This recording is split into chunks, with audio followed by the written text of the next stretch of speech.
Alexandria Ocasio-Cortez leads the leftward march to oblivion and its irrelevance. Congressman Ocasio-Cortez just did something that positions her to the far, far left of the Jewish community, leading the march of the progressive branch of the Democratic Party into oblivion and irrelevance for many American Jews. The question is whether Jews who usually vote Democrat actually care enough about what this means in order to do anything about it.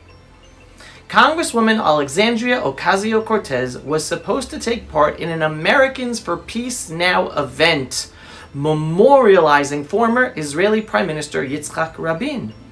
But she canceled her participation after pressure from anti-Israel pressure groups. Now, you can't get more left-wing than Americans for Peace Now, an organization that supports the utter destruction of all Jewish communities in Judea and Samaria and expelling hundreds of thousands of Jews from their homes. And you can't insult the Jewish Israeli left more than canceling an event in memory of their hero, Yitzhak Rabin. To the left, Rabin is a leader who sacrificed everything, even his life, for peace with the Palestinian Arabs. Former Prime Minister Rabin was assassinated in 1995 after he legitimized the Palestine Liberation Terrorist Organization, signed the Oslo Accords peace deal with them, and gave them guns that were then used to kill Jews. To this day, Rabin is worshipped by the Jewish Israeli left, yet looked down upon by many on the right for his naivete, and some might even say stupidity, for signing a peace deal with a terrorist organization that then continued to murder over 1,000 Israelis in terror attacks after the Oslo Peace Accords were signed. That continues to this day. Yet, New York Congresswoman Alexandria Ocasio-Cortez bowed to pressure from the anti-Israel left and ended up canceling her participation in this left-wing event due to a misunderstanding. This event is everything the Jewish Israeli left stands for. Yet, Ocasio-Cortez wanted nothing to do with it.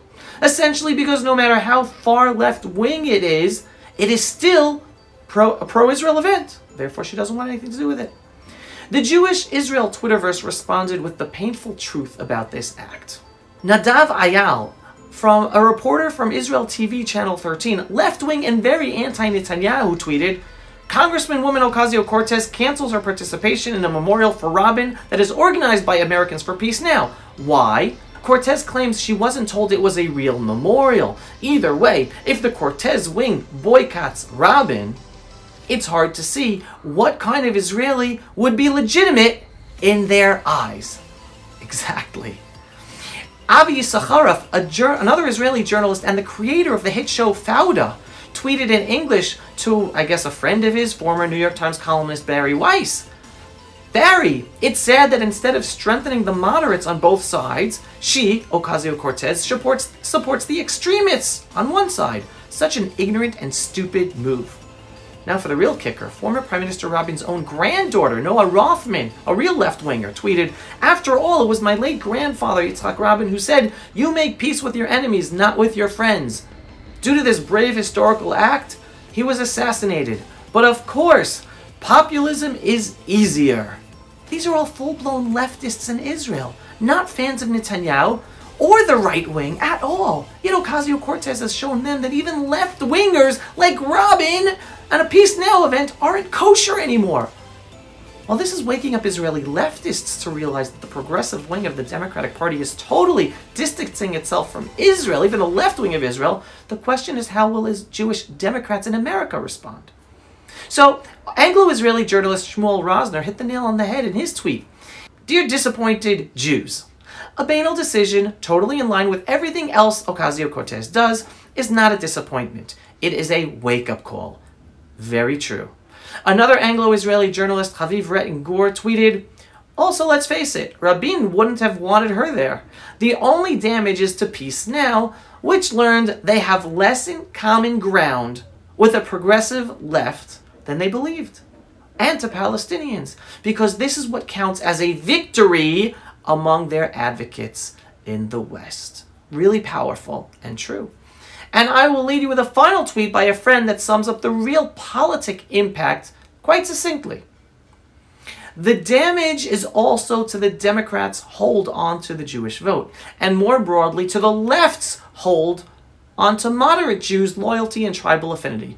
They'll still take the majority vote, but not by as much. I actually am a bit more pessimistic than my friend. Most Democratic voting Jews won't care. They are like frogs in a pot of boiling water. Even as the leaders of the progressive wing of the Democratic Party get more and more brazen in their anti-Israel positions, they will continue voting Democrat until it's too late. Why? A major reason is because Israel and the anti-Semitism that these anti-Israel positions generate are important voting issues for them. They are caught up in the Trump is a monster mentality. And the Republicans are out to destroy America by stopping illegal immigration and forbidding abortions, etc., etc. Issues that are more important to them than the growing anti-Semitism on the left, growing and tolerated in the Democratic Party leadership. This is less a sad anecdote about U.S. elections and more a very depressing anecdote about the state of most of American Jewry. While the far left is taking over the Democratic Party, much of American Jewry is sticking with it. It would be one thing if Jewish Democrats would vocally fight the anti-Semitism and anti-Israelism that is growing within the Democratic Party to strengthen the moderates in the Democratic Party and save the party. But they are not. And that is the problem. They are either silent or actively defending and even supporting the likes of Alexandria Ocasio-Cortez, Rashida Tlaib, Ilhan Omar, and Linda Sarsour. This is very, very bad news for all of us. Pulse of Israel, frontline videos from the Holy Land. Support our work by donating today.